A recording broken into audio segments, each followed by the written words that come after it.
no fluff around it. You guys pay me $5,000 for my little boot camp here on sales systems. I don't know. I could do a little ad on here and sell it to you, but I'm just going to give it for free because I'm not a stupid guru. So let's break down my closer framework sales system. I was playing some Fallout, and I like how they do the VATS system. It's like an acronym VATS, and I was like, well, why don't I just do it for closing? So that was kind of cool. Saw some other guys do similar stuff. So closer framework sales system. So basically, we're going to break it all down today. It's kind of an acronym type thing that if you implement it in your business, you can easily double your assignment fees in wholesaling real estate and become a better wholesaler. So remember, guys, in today's video, I'm going to break down my ultimate sales basically system for your acquisitions to double your assignment fees. So let's kind of break it down and let's talk about it. Quick legal disclosure. I'm not a lawyer, realtor, financial advisor, guru, CPA, anything really. Seek legal advice before you do anything. Doggies are cute. So that's what we're doing. So what is the closer system? Let's kind of break it down. Let's sort of get into it right now and kind of share. So it's basically an acronym for the perfect things, the perfect habits, frameworks you need to be using in your real estate wholesaling business. That's going to help you increase your closing rate when it comes to locking up and closing motivated seller deals. This is very, very good. So without further ado, let's kind of break it down and kind of share like what the system is and how you can implement it today, right now. So let's talk about it. So let's kind of talk about number C here. C is conditioning. I think a lot of wholesalers out here are not conditioning their sellers properly, and they are not conditioning at all. A lot of people don't even know what conditioning is. I'd be shocked if you went through freewholesaling.com and you don't know what conditioning is, because it is hands down right now like the top one I talk about when it comes to actually tripling, quadrupling, doubling your assignment fees. If you are not conditioning your sellers, you are probably leaving out tens of thousands of dollars pretty much every single month in your real estate wholesaling business if you're not doing this. I can tell you, anyone that starts implementing conditioning when it comes to closing your sellers, you just get an insane ROI, and it costs nothing to do, and it's absolutely free. So I don't know why anyone doesn't. So what is conditioning? Conditioning is basically when you ask your seller for a yes or no decision before you actually go on the property. So what I mean by that is, hey, Mr. Seller, I don't want to waste your time, waste my time. I know I'm coming tomorrow at 2 p.m. You just do me a big favor. I want to go there. I'm ready to go buy the property from you. I just got to get a quick commitment from you that you are ready to make a yes or no decision on selling the property, so I don't waste your time or my time for me going out there. Is that something you can do, Mr. Seller? And you kind of put it at a point where they need to say yes or no. 9 times out of 10, they say yes. And if they say no, it's probably because, hey, my wife's not here, my husband's not here, the decision maker is not there. That's why it's very important to ask this question to see if all the decision makers too are going to be at the property. I'm telling you, if you start implementing this action, you're going to see a lot of your closing percentages go up. And a lot of people don't know off the bat, their closing percentage per se. But if you start tracking that, it always increases every single time you do it. So it's very, very important you do this, and it gives you a lot of great results. So hands down, conditioning is a really good one. L here, which is lines. I think a lot of wholesalers, a lot of closers, they don't have lines in their head of acquisitions. And acquisitions is a mix of improv comedy plus acting to a point. A lot of it's on the spot, right? A lot of stuff's live, talking to a seller live, but a lot of it too is having lines. It's very similar to Curb Your Enthusiasm, if anyone's ever watched that show, where they have lines and topics, but they don't have a per se script, but they know what to say in certain situations. I'm telling you guys, it's very similar what you got to be doing, where you got to know the acting lines per se when it comes to closing a deal, but you also got to know how to do the improv side to it. It's a very delicate balance, but knowing your lines is going to be very, very important, guys. It's very important to know exactly what to say when it comes to selling and closing the deal. So what are some of them? Number one is the lowball, right? I don't recommend lowballing your sellers. I don't think lowballing your sellers is the best thing to do out here starting out in wholesaling real estate, but it's something you could do more or less. So I would say starting out right now in wholesaling real estate, I like the good cop, bad cop approach. And if you want to know all this, how do I do the right lines? How do I do that, guys? Just go to freewholesaling.com right there. It is hands down the best way out here to learn how to do your closing lines. We actually just did the challenge where we kind of break down all the closing lines, and it'll give you a good grasp of the entire process for wholesaling real estate, and especially how to actually close your sellers. So the line is good cop, bad cop. Like, hey, Mr. Like a trial close. Like, hey, Mr. Seller, I was talking to Rick the other day about this property, and I called him before he came out here, actually on the way here, and he told me he wanted to be around like $80,000 on this house to buy it. And just shut up. Like, that's a line I have in my head, from just closing it so many times and saying it. But I didn't actually offer them or anything. I'm just saying that's where Rick was at, my partner, and he's a bad cop. Like, he's the bad person in this transaction. Like, I can push him a little. I can push him around on price, but it works really well.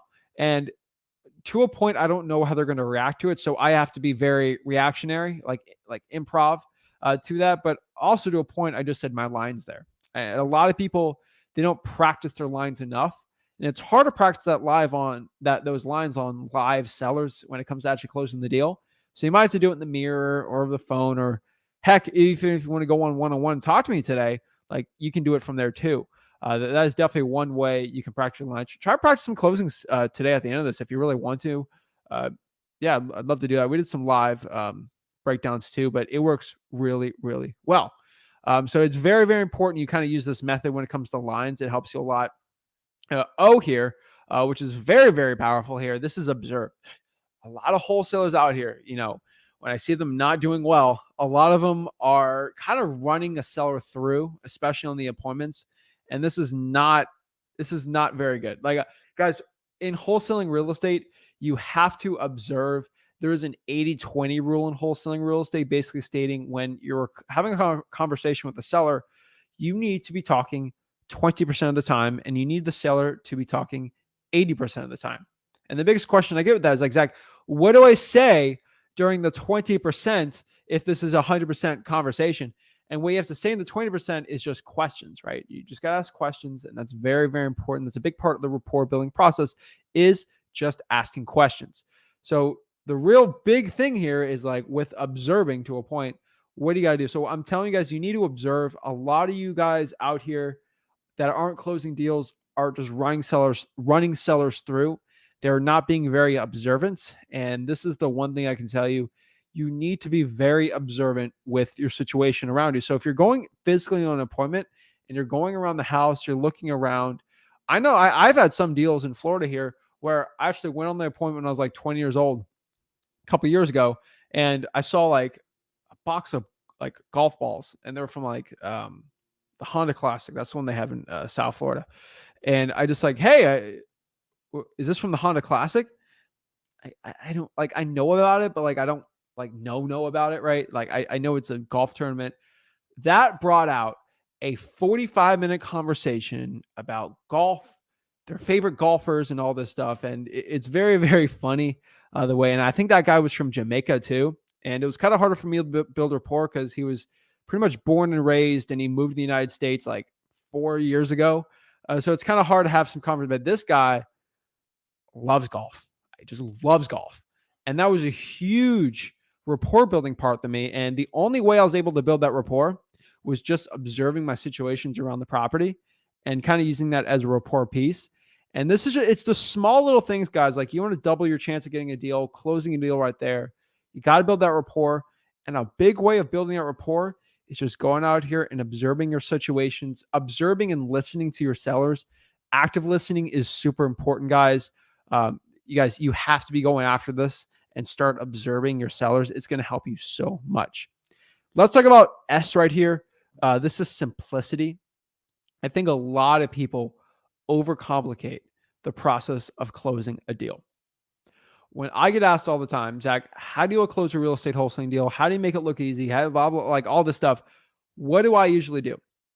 The number one thing I do to close a deal is I keep it simple. And that's for your cold calling. That's for your acquisitions, your dispositions, the entire wholesaling real estate process. I keep it stupid simple. And how do I keep it stupid simple? When I go to a newbie and like they're brand new in this business and like they're like, how do I talk to a seller the right way? All this stuff. I always just act like you're buying a car. And this really switches the mindset I think a lot of new people out here in wholesaling real estate have. Because once you start shifting your focus on in real estate wholesaling on like acting like you're buying a car versus acting like you're buying a house. Most people watching this have bought a car before. And like when you buy a car, do you act like you're a master tech mechanic that's been a mechanic for like 15 years and like you're like, you know, everything about cars and like everything about the engine, right? No, you don't, right? Like when you buy a car, you're like, hey, I'm looking to buy this Honda or whatever. Like you just ask questions. You go in an appointment to go see the car, and you like test drive it, right? You do the appointment. And then these same people will go in a house and act like they know everything about real estate, even though they don't know a thing, and make it super complicated. They're all nervous. And the guys, at the end of the day, are you nervous to go buy a car? No, right? You just keep it simple. Like, hey, if he doesn't want to sell for this price, no big deal, right? You just negotiate with the car. Same thing with a real piece of real estate. Guys, it just so many people complicate it. This comes back at the end of the day to just keeping it simple. And for most people, they've already bought and done the process of buying a car. So it's really, really easy to do this. And it's definitely a process most wholesalers don't understand starting out is they really complicate things.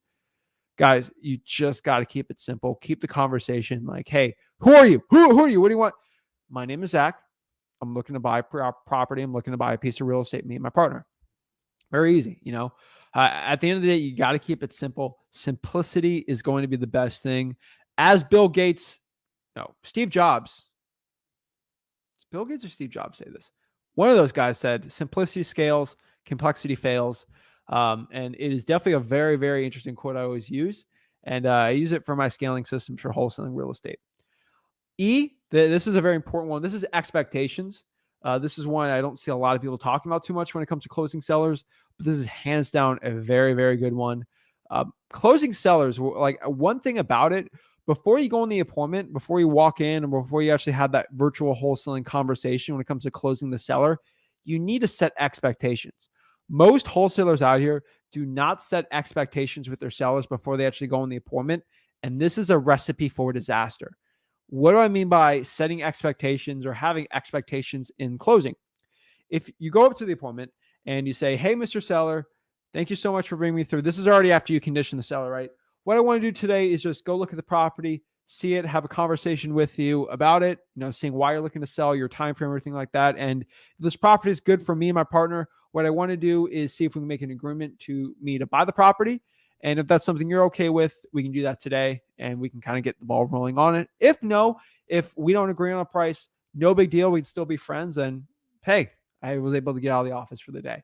You just have to have like that simple expectations. A lot of anxiety that your sellers have on the appointment and them looking to sell the property is, first of all, they're nervous. They don't know what the next what's going to go on this appointment. What are they going to do, right? Are they going to question me? Are they going to embarrass me? Like, if you set the expectations up front, the seller's going to feel a lot of the burden off of them. There's going to be a lot less stress for them and a lot less anxiety. And you kind of open it up. Hey, if this doesn't work for you, no big deal. Like, you're not here to force the seller to sell to you. And that makes the seller feel a lot more comfortable with you. And if the seller feels a lot more comfortable with you, there's a higher chance they're going to take you over the competition. So this is another big, it's a nuance. It's a small little nuance thing, but this is how you can double your assignment fees and basically double the amount of deals you're doing is because you're setting that expectations. You start adding all these things in together, you easily double your assignment fees, you double your deal flow, and you start becoming a way better closer. And these are all things I've developed off of just doing thousands of real estate wholesaling deals that have helped me so much. Last but not least, hands down, one of the biggest, most important systems out here is building rapport. Most wholesalers out here do not know how to build rapport correctly. And this is kind of alluding to the top part of our conversation, but building rapport all comes down to asking questions, kind of that 80-20, right? If 20% of our conversation, what do we say? It's asking questions. And this brings us back to the 4 questions you have to ask mainly out here, and then asking personal questions sometimes on building that rapport, like the Ford method. So 4 questions is motivation, condition, time frame, price. Can you tell me why you're looking to sell the property? Motivation, condition. Can you tell me a little bit about the house, roof, AC, repairs, flooring, time frame? When are you looking to sell it? Within a month, a week, a year, 6 months, 2 months, whatever. and then price. What ballpark range are you looking to sell the property for? Those are the 4 questions there. Now, if you want to build that rapport a little more, you might have to use like the Ford method, which is FORD. The Ford method is basically family, occupation, recreation, and dreams. So, how do we have this conversation if I want to build a rapport with the seller? F, family. Hey, do you have a family living here? Like, talk about their family. A lot of people love talking about their families. Oh, occupation. Hey, what do you do for a living? If you're gonna move to there, is this gonna affect your job or anything? You're just asking a question. This might open up something because maybe they're a teacher and maybe your cousin's a teacher and they work at a nearby school district or something. Like, sometimes you get that connection, or maybe you used to be a plumber in your past life, right? And they used to be a plumber, and you can kind of make a connection on there. That's really, really powerful, guys. A lot of big rapport building can be done there. Ours recreation, what they like to do for fun, kind of like that little golf ball example I gave to you before. Knowing what their hobbies are really opens people up and makes them kind of get more to the point, and they're a lot less nervous. So recreations is a really, really big one. And then D is dreams, what they're looking to do in the future, where they're looking to be in the future, and exactly how you can help them reach their dreams out here on doing it. That is basically the closure method. So we'll kind of break this down one more time, the closure system. But this is conditioning your seller. Make sure they give you a yes or no decision on selling the property. 2 is lines, right? 2 is lines. 3, knowing your lines, what you're going to say in your business, right? Knowing the lines you're going to say for closing.